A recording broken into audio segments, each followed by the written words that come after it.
দেখুন, আমাদের দাবি হচ্ছে যোগ্য ৩৩৯৪ যে শিক্ষাকর্মী আছে তাদের সম্বন্ধে সুস্পষ্ট বার্তা দিতে হবে। তাদেরকে অবিলম্বে স্কুলে ফেরাতেই হবে। তাদেরকে স্কুলে ফেরানোর জন্য যে সুপ্রিম কোর্টে যে তথ্য বা ডেটাগুলো প্রডিউস করতে হবে, তার মধ্যে সবচেয়ে উল্লেখযোগ্য এবং অন্যতম তথ্য বা ডেটা হলো যোগ্য ৩৩৯৪ জনের সার্টিফাইড লিস্ট।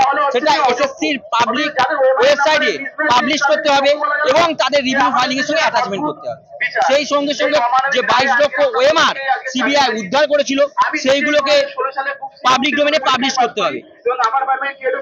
প্রাতিষ্ঠানিক দুর্নীতির কারণে যে যোগ্য ৩৩৯৪ জনের চাকরি ইতিমধ্যে রোধ করা হয়েছে, তারা আজকে বর্তমানে 4 মাস ধরে বেতন পাচ্ছে না এবং স্কুলে ফিরতে পারছে না।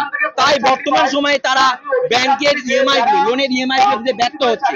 তাই যতদিন পর্যন্ত তারা আইনি প্রক্রিয়ার মাধ্যমে যোগ্যরা সম্মানের সঙ্গে স্কুলে ফিরতে পারছে, ততদিন পর্যন্ত তাদের ইএমআই গুলো স্থগিত রাখতে হবে এবং সেই সঙ্গে সঙ্গে যোগ্যদের নিয়ে ওনাদের ধারণাকে স্পষ্টভাবে ব্যক্ত করতে হবে এবং আমাদের সঙ্গে আজকের মুখ্যমন্ত্রী যেন সাক্ষাৎ করে এবং বর্তমান অবস্থা সম্বন্ধে যেন অবগত হয়, এটাই হচ্ছে আমাদের দাবি।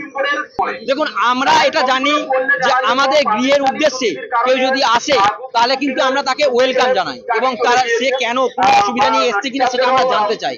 আজকের কিন্তু মাননীয় মুখ্যমন্ত্রীর অফিসিয়াল অ্যাড্রেসে কিন্তু আমরা যাচ্ছি এবং আমরা কিন্তু 7 বছর ধরে এই সরকারি সমস্ত কাজ কিন্তু নিজেদের মেধা ও যোগ্যতার ভিত্তিতে সম্পন্ন করেছি। তাই আমরা মনে করছি উনি আমাদের যোগ্যদের সঙ্গে তাদের সাক্ষাৎ করুন এবং আমাদের বর্তমান অবস্থা সম্বন্ধে অবগত হন।